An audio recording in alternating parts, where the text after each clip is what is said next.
ఓం శ్రీ మాత్రే నమ. శ్రీదేవి భాగవతం 5వ స్కందము 21వ అధ్యాయము. శుంభ నిశంభుల కథ. వ్యాసముని ఇంకా ఇలా చెప్పుకుంటూ పోయాడు. జనమేజయ, నువ్వు కోరిన ప్రకారం ఇప్పుడు దేవి చరిత్ర ఇంకా వినిపిస్తాను. అన్ని పాపాలు నాశనాలు చేసే చరిత్ర దేవి చరిత్ర. ప్రాణకోటికంతటికీ సుఖం కలిగించే చరిత్ర దేవి చరిత్ర. సావధానంగా విను. పూర్వం శుంభుడని నిశుంభుడని ఇద్దరు రాక్షసులుండేవాళ్ళు, అన్నదమ్ములు. వాళ్ళు ఇద్దరే మహాబలవంతులు, వీరాధి వీరులు, పరాక్రమవంతులు. ఎవ్వరూ వాళ్ళని గెలవలేకపోయేవారు. వాళ్ళ దగ్గర బ్రహ్మాండమైన సైన్యం ఉండేది. గొప్ప గొప్ప రాక్షస వీరులు కూడా వారికి దన్నుగా ఉండేవారు. అంచేత ఎవళ్ళని లక్ష్యపెట్టేవారు కారు. శుంభ నిశుంభులు మదోన్మతులై దేవతల్ని బాధించేవారు. దేవతల్ని రక్షించడం కోసం యుద్ధం చేసి వాళ్ళని సంహరించింది జగదాంబ. ఉద్దండులైన చండముండుల్ని, రక్తబీజుణ్ణి, ధూమ్రలోచుణ్ణి కూడా ఆ పరాశక్తి యుద్ధంలో హతమార్చింది. దేవతల్ని కాపాడింది. మేరు పర్వతం మీద దేవతలందరూ ఆమెను పూజించారు. తండ్రి జన్మేజయుడు అడిగాడు, ఎవరా శుంభ నిశుంభులు? అంత బలవంతులు ఎలా అయ్యారు? వాళ్ళకి రాజ్యం ఎలా వచ్చింది? వాళ్ళు కూడా స్త్రీ చేత ఎందుకు చచ్చారు? తపస్సు చేశారా? ఏ దేవత వరమిచ్చాడు వాళ్ళకి? అయితే ఎలా నశించారు వాళ్ళు? వ్యాసముని ఇలా అందుకున్నాడు. శుంభ నిశుంభులు పాతాళం నుంచి భూమి మీదకి వచ్చారు. ఇద్దరూ మంచి రూపవంతులు, వయసులో ఉన్నారు. భూమి మీదకి వచ్చి వాళ్ళ పవిత్రమైన పుష్కర తీర్థం దగ్గర తపస్సు ప్రారంభించారు. అన్నపానాలు వదిలేశారు. యోగ విద్యా పరాయణులు.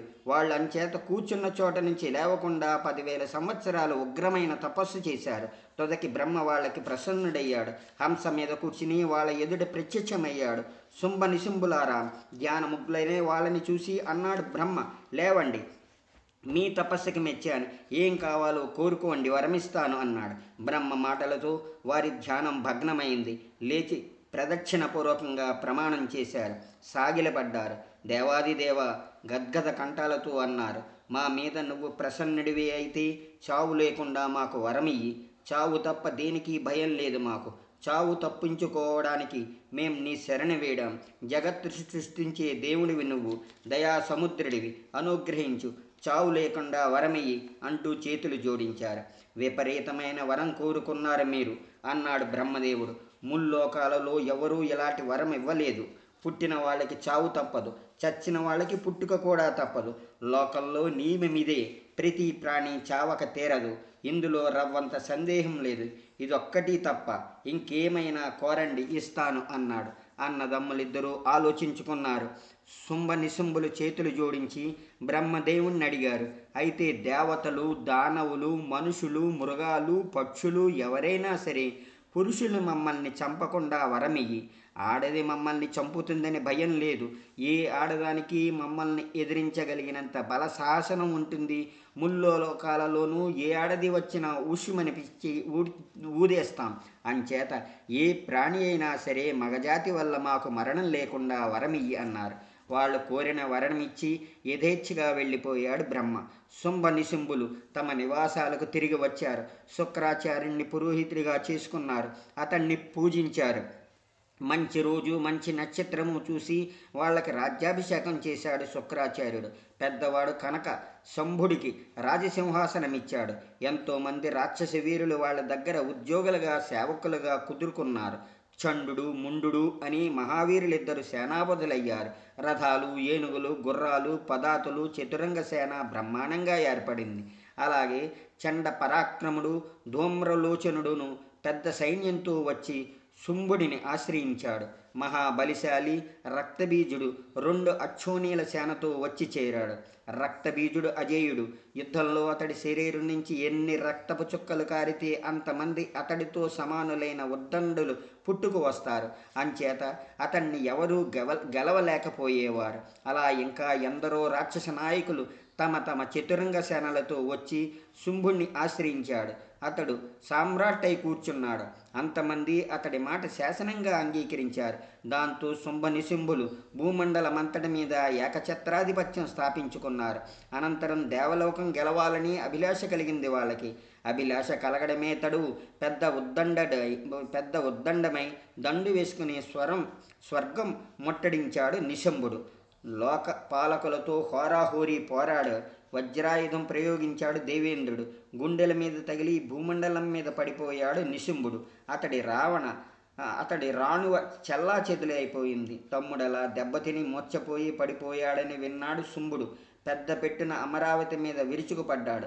బాణవర్షం కురిపించి దేవతలందరినీ చావుమోదడం మొదలుపెట్టాడు. దేవేంద్రుడు మొదలైన లోకపాలకుల్ని 50 మందిని ఓడించాడు. తానే దేవేంద్రుడి సింహాసనం మీద కూర్చున్నాడు. కల్పవృక్షము కామధేనువు తనవి చేసుకున్నాడు. అలా 3 లోకాలు గెలుచుకున్నాడు అతడు. దేవతల యజ్ఞభాగాలు తానే పుచ్చుకున్నాడు. నందనవనందలో ఆనందించాడు. అమృతం తాగి తందనాలాడాడు. కుబేరుని వెళ్ళగొట్టి అతడి అలకాపురము అంతులేని ధనరాశులు కాజేశాడు. సూర్యచంద్రులు అధికారం హస్తం చేసుకున్నాడు. యముడి అధికారం తానే చెలాయించాడు. వరుడి రాజ్యం తనదే చేసుకున్నాడు. అగ్నిహోత్రుడి పని తానే నిర్వహించాడు. నిశంభుడు గాలిదేవుడి పని తన చేతిలో పెట్టుకున్నాడు. అలా దేవతలందరినీ తొక్కేశాడు శుంభ నిశుంభులు. వాళ్ళ రాజ్యాలు సిరి సంపదలు లాక్కున్నారు. కొండ గుహల్లో వాళ్ళు తలదాచుకున్నారు. అడవులు పాలయ్యారు. వండనిల్లు వండపొయ్యి లేకుండా అయిపోయింది వాళ్ళకి.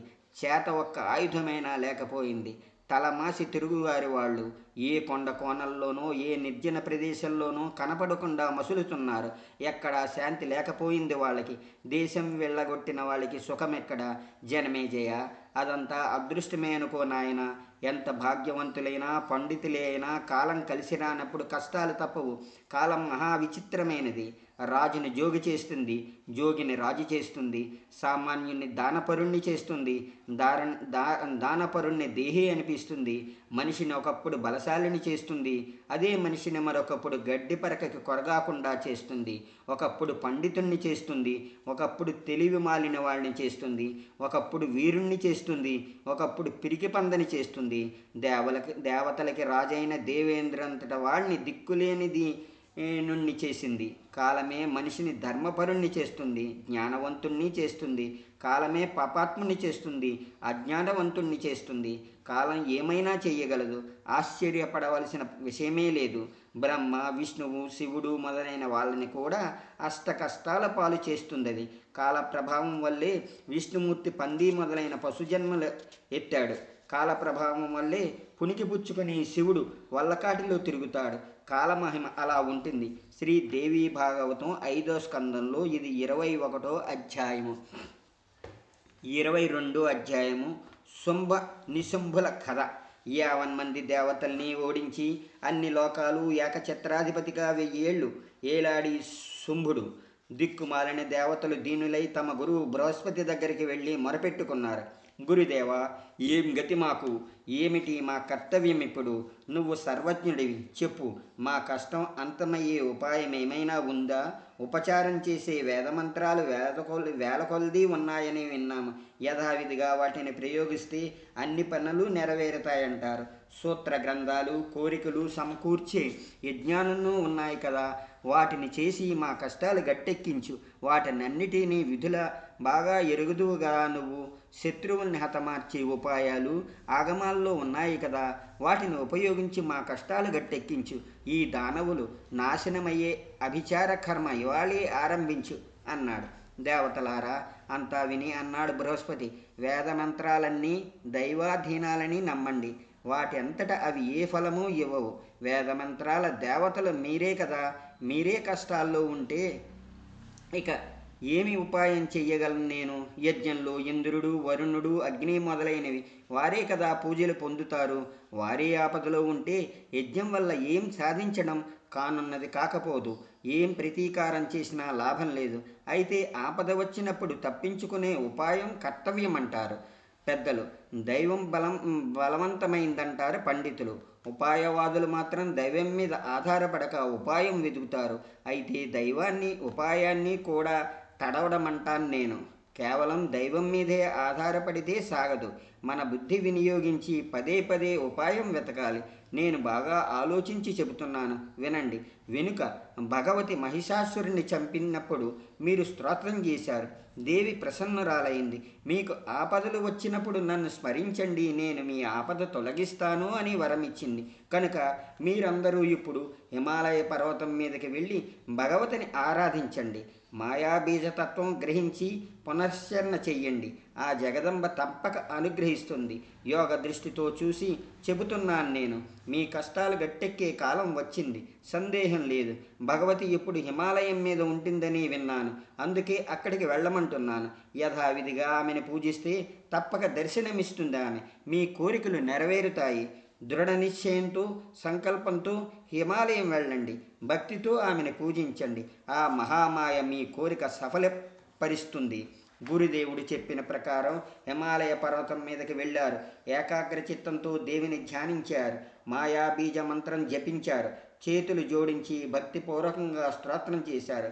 దేవి విశ్వేశ్వరి, సర్వజీవేశ్వరి, సదానంద రూపిణి, సురానందదాయిని నమస్కారం. రాక్షస సంహారిణి, భక్తి గమ్య స్వరూపిణి నమస్కారం. లెక్క జమాలేని నీ పేర్లు ఎవ్వరూ వివరించలేరు. నీ స్వరూపమును ఎవరూ నిరూపించలేరు. సృష్టి కాలంలోనూ సంహార సమయంలోనూ ప్రాణంలో నువ్వే ఉంటావు.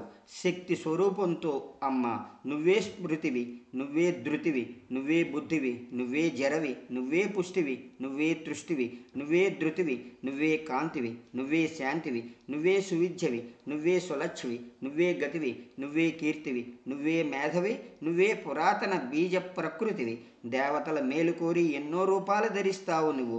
లోక కళ్యాణం కలిగిస్తావు. అంచేత నీ రూపాలన్నిటికీ మా నమస్కారం. నువ్వే క్షమవి, యోగ నిద్రవి, దయవి. వివక్ష జీవులందరిలో శివారూపంలో నువ్వే నివసిస్తావు. అమ్మ పూర్వం మహిషాసురుని సంహరించావు. మా దేవతల్ని రక్షించావు. దేవతల మీద నీ అనుగ్రహం అపారమని లోకాలన్నీ తెలుసుకున్నాయి. వేదాలు పురాణాలు ఈ మాట చాటుతున్నాయి. పిల్లల్ని తల్లి కాపాడడంలో వింతేముంది. మా కన్న తల్లివి నువ్వు. మా కష్టాలు గట్టెక్కించు భగవతి. నీ గుణాలించలేం మేము. నీ స్వరూపం తెలియలేదు. మమ్మల్ని కనికరించు, కాపాడు. అన్ని ఆపదలు పారదోలగలవు నువ్వు. ధనుర్బాణాలు లేకుండానే, గదా త్రిశూలము కత్తి ఈటి ఏ ఆయుధము అక్కర్లేకుండానే శత్రు సంహారము చెయ్యగలవు నువ్వు. యుద్ధం చెయ్యడం అంటే అది నీ లీల మాత్రమే. ఈ జగత్తు నిత్యం కాదని మూఢులకి తెలియదు. కారణం లేని కార్యముండదని కూడా వాళ్ళకి తెలియదు. అనుమాన ప్రమాణం మీద ఆధారపడి మాత్రం ఈ విశ్వం నీ సృష్టి అనుకుంటారు. బ్రహ్మలోకాలు సృష్టిస్తాడని, విష్ణువు పరిపాలిస్తాడని, శివుడు సంహరిస్తాడని పురాణాలు చాటుతున్నాయి. కానీ యుగాంతంలో వాళ్ళని నువ్వే పుట్టిస్తున్నావు కదా. కనుక నువ్వే అందరికీ తల్లివి. బ్రహ్మ మొదలైన త్రిమూర్తులు పూర్వం నిన్నే ఆరాధించారు. నువ్వే నీ శక్తులు వారికి ప్రసాదించావు. నీ శక్తులను అనుసరించే వారు సృష్టి స్థితి లయాలు సాగిస్తున్నారు. దేవి దేవతలందరూ నీ పాదాలు కొలుస్తున్నారు, నిన్ను ఉపాసిస్తున్నారు. వారి కోరికలు నువ్వు తీరుస్తున్నావు. ముక్తిదాయనివి నువ్వు, పరావిద్యా స్వరూపిణివి, విశ్వజననివి. ఇలాంటి నిన్ను పూజించని యతి మూఢుడు, బుద్ధిమాలినవాడు. లక్ష్మీదేవి లజ్జవు, కాంతివి, స్థితివి, పుష్టి స్వరూపిణివి అయిన నిన్ను వైష్ణవులు, శైవులు, సూర్యోపాసకులు నిన్ను ధ్యానించరు. నిజంగా వాళ్ళు పాషాండులు. బ్రహ్మం మొదలైన దేవతలు, గొప్ప గొప్ప దానవులు నిన్ను పూజిస్తూ ఉండగా అల్పబుద్ధులు పూజించకపోవడం అంటే అది వాళ్ళ భ్రమ కాకపోతే మరేమిటి? శ్రీహరి స్వయంగా లక్ష్మీదేవి పాదాలని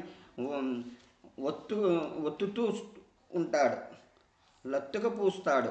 శివుడు పార్వతి పాదధూళి శిరస మీద పూసుకుంటాడు. అయినప్పుడు మామూలు మనుషులు నీ పాద పద్మాలు ఎందుకు భజించరు? రాగద్వేషాలు వదులుకున్న వాళ్ళు, గృహాలు త్యజించిన వాళ్ళు, జ్ఞానవంతులైన మునీశ్వరులు నీ దయ కోరి నిన్ను సేవిస్తూ ఉంటారు.